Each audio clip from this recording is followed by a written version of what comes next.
할렐루야! 하루를 여는 말씀 묵상. 오늘 우리에게 주시는 하나님의 말씀은 사사기 15장 9절에서 20절 말씀입니다. 하나님의 크신 계획 제목으로 말씀을 나눕니다. 사사기는 이스라엘 백성들의 악행, 하나님의 진노, 또 회개와 간구, 사사를 보내시고 또 사사를 통한 평안과 구원의 이 공식화된 이야기로 계속해서 보여줍니다.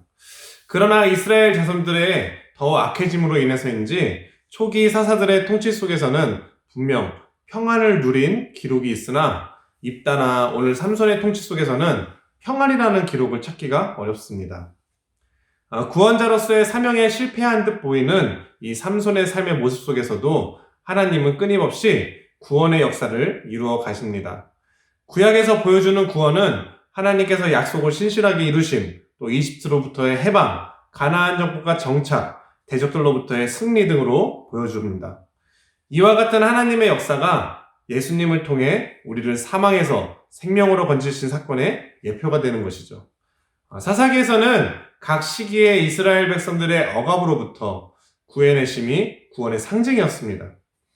삼손의 시대에는 블레셋의 억압, 통치로부터의 해방이 곧 하나님의 구원이었습니다.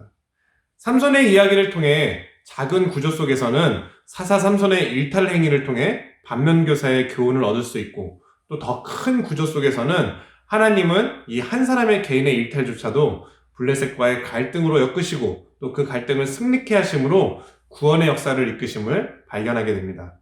오늘 이 15장의 말씀에서도 이 두 가지 교훈들을 발견해 보게 됩니다. 삼손은 모태에서부터 하나님이 사자를 보내어 택하신 나실인이었습니다. 부정한 것을 멀리해야 했으며 삼손을 통한 하나님의 계획은 분명했습니다. 삼손이 성장하자 하나님은 그에게 복을 주셨고 또 그가 움직이기 전에도 하나님의 영이 그를 움직이게 시작하셨습니다. 그런 삼손에 계속되어지는 일탈들을 보면서 왜 이 축복을 누리지 못할까? 또 왜 이 축복을 바르게 쓰지 못할까? 라는 질문을 던져보게 됩니다. 저만의 상상으로는 어려서부터 이렇게 특별하게 구별되어지고 이 막중한 사명을 받아서인지 그 부담감 때문에 엇나가는 것은 아닌가 하는 생각을 해보기도 합니다. 그 이유는 알 수 없으나 삼손의 성향, 성격은 그가 혼인하는 과정 속에서 우리는 뚜렷하게 알 수 있습니다. 나실인으로서 특별하게 구별되었음에도 불구하고 그는 하나님이 싫어하시는 이방 블레셋 여인과 혼인하려 했습니다. 그때 삼손과 부모의 대화에서 삼손의 성향이 드러납니다. 그의 부모가 그에게 이르되 내 형제들의 딸들 중에는 내 백성 중에 어찌 여자가 없어서 내가 할례받지 아니한 블레셋 사람에게 가서 아내를 맞으려 하느냐 하니 삼손이 그의 아버지에게 이르되 내가 그 여자를 좋아하오니 나를 위하여 그 여자를 데려오소서 하니라. 삼손은 자기 보기에 옳은 대로 자기가 좋아하는 대로 행하려는 성향을 보여줍니다. 이는 사사기의 기조와도 같은 말씀입니다. 각자 자기의 소견에 옳은 대로 행하였더라를 대표하는 모습이죠.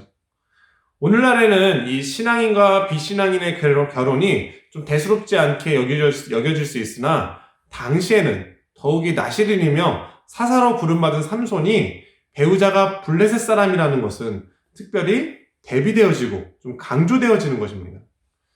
혼례의 과정 속에서도 삼손은 사자를 죽이고 그 시체 속에서 꿀을 취하고 이랬습니다.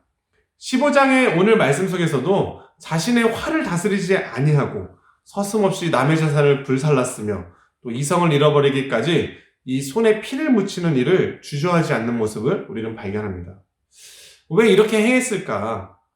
그것은 그의 안중에는 하나님이 없었기 때문입니다. 파행되었던 이 혼인잔치 이후 시간이 지나서 삼손은 다시 아내에게로 찾아갑니다. 그러나 이 망쳐놓은 혼인잔치로 인해 삼손의 장인은 아내를 다른 사람에게 주어버렸죠. 이에 삼손은 의미심장한 말을 던집니다. 오늘 15장의 일들을 행하게 되는 것이죠. 15장 3절을 보면 삼손이 그들에게 이르되 이번은 내가 블레셋 사람들을 해할지라도 그들에 대하여 내게 허물이 없을 것이니라 하고 이 서슴없던 삼손이 블레셋 사람들을 해한다고 하니까 더욱 긴장감이 고조되어집니다. 특별히 그들에게 대하여 내게 허물이 없을 것이니라 라는 표현은 블레셋과의 실리관계, 자신의 신변, 재산의 손해 등이 없을 것을 말합니다. 자신은 법적으로 떳떳하다는 것이죠. 그러나 이 되어진 일들을 본다면 본인 자신에게는 아무 해가 없었지만 화가 난 블레셋 사람들은 삼손의 장인과 아내를 불살라버리고 또 유다 족속과 블레셋 족속의 일촉즉발의 전쟁 상황으로 만들어버립니다. 삼손은 철저히 모든 일들을 자기의 소견에 옳은 대로 행하던 자입니다. 자기에게 해가 될 것이 없다 여기고 자기 뜻대로 행하던 것이죠. 그러나 그는 분명히 하나님이 택하신 사사였고 나실인이었습니다.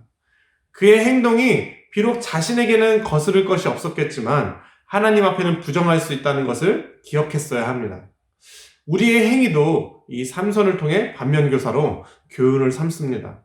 비록 세상 법과 또 나의 양심에 어긋나는 일이 아니지만 그리스도인으로서 부름받은 우리는 분명 우리보다 앞서 계신 하나님을 바라봐야 합니다. 하나님은 우리를 자녀 삼으셨으며 또 그리스도인이라는 특별한 호칭을 우리에게 붙이셨습니다. 때로는 답답하기도 합니다. 이것이 족쇄처럼 되어서 손해를 보기도 하고 또 억울한 마음이 들 때도 있습니다. 그러나 내 영광보다 하나님의 영광이 크심을 잊어서는 안 됩니다. 우리의 소견에 옳은 대로 행한 작은 행실이 하나님의 영광을 가려서는 안 됩니다. 삼손의 만행에도 불구하고 하나님은 삼손과 함께 계속하십니다. 삼손의 제멋대로인 모습을 본다면 하나님께서 크게 꾸짖으시고 또 진노하실 법하지만 결코 하나님은 삼손처럼 행하지 않으십니다. 하나님은 신실하고 성실하신 분이시기에 삼손의 부모에게 약속하셨던 그 약속을 지키시기 위함이었을 것입니다. 더하여 하나님은 삼손을 통하여 블레셋 사람의 손에서 이스라엘을 구원하시기 시작하시리라는 이 분명한 계획을 이끌어 가십니다. 하나님은 개인의 일탈처럼 생각되는 이 삼손의 혼인도 크신 역사로 이끄십니다. 그때 블레셋 사람이 이스라엘을 다스린 까닭에 삼손이 틈을 타서 블레셋 사람을 치려 함이었으나 그의 부모는 이 일이 여호와께로부터 나온 것인 줄을 알지 못하였더라. 사사기는 삼손이 자기의 소견대로 아내를 택하였고 또 혼인하려 했지만 이 일도 하나님이 인도하신 일로 해석합니다. 결국 삼손의 혼인 갈등은 블레셋 족속과 갈등으로 커졌고 또 블레셋 족속과 유다 족속의 민족적 갈등으로 커졌고 삼손은 블레셋 사람의 손에 넘겨집니다. 그러나 하나님은 이 위기의 삼손에게 함께 해주십니다. 삼손이 레이의 이름에 블레셋 사람들이 그에게로 마주 나가며 소리 지를 때 여호와의 영이 삼손에게 갑자기 임하심에 그의 팔 위의 밧줄이 불탄 삼과 같이 그의 결박되었던 손에서 떨어진지라. 하나님은 삼손을 택하셨기 때문에 이 갈등을 해결하고 또 구원의 역사를 시작하시기 위해서 삼손을 죽을 위험에 내버려 두시지 않으셨습니다. 또 이 전투로 인해 이성을 잃고 목이 말라 죽을 위기에 있는 삼손에게 물을 내어주셨습니다. 이때 삼손이 한 고백. 삼손이 심히 목이 말라 여호와께 부르짖어 이르되 주께서 종의 손을 통하여 이 큰 구원을 베푸셨사오나 내가 이제 목말라 죽어서 할례받지 못한 자들의 손에 떨어지겠나이다 하니. 별거 아니고 죽게 되어 하는 당연한 고백 같지만 힘있고 자신의 소견에 옳은 대로만 행하던 삼손이 처음으로 여호와께 부르짖는 장면이며 또 블레셋 여인을 택할 정도로 무지하던 삼손이 처음으로 블레셋 사람을 할례받지 못한 자들이라 표현을 합니다. 또 반석에서 물이라는 이 기적은 출애굽 당시 이스라엘 백성들이 경험한 마사, 무리바 사건 그 기적을 연상케 합니다. 그 반석에서 솟아난 물이 삼손의 정신을 회복케 하고 또 소생하게 했습니다. 하나님은 삼손의 이 개인적 일탈 속에서도 계속해서 구원의 역사를 써내려 가십니다. 하나님은 약속하셨고 택하셨고 계획하셨기 때문입니다. 하나님은 신실하시고 성실한 분이십니다. 그 하나님께서 예수님을 통해 우리에게 생명을 약속하셨고 또 우리를 자녀로 택하시고 부르셨습니다. 우리의 오늘 하루가 나의 소견대로 행하는 일탈 같지만 하나님의 크신 계획 가운데 있음을 기억합시다. 하나님은 오늘도 우리의 구원 여정 가운데 함께 하시고 인도하십니다. 그 구원의 여정을 경험하시기를 이 하루 축복합니다. 아멘.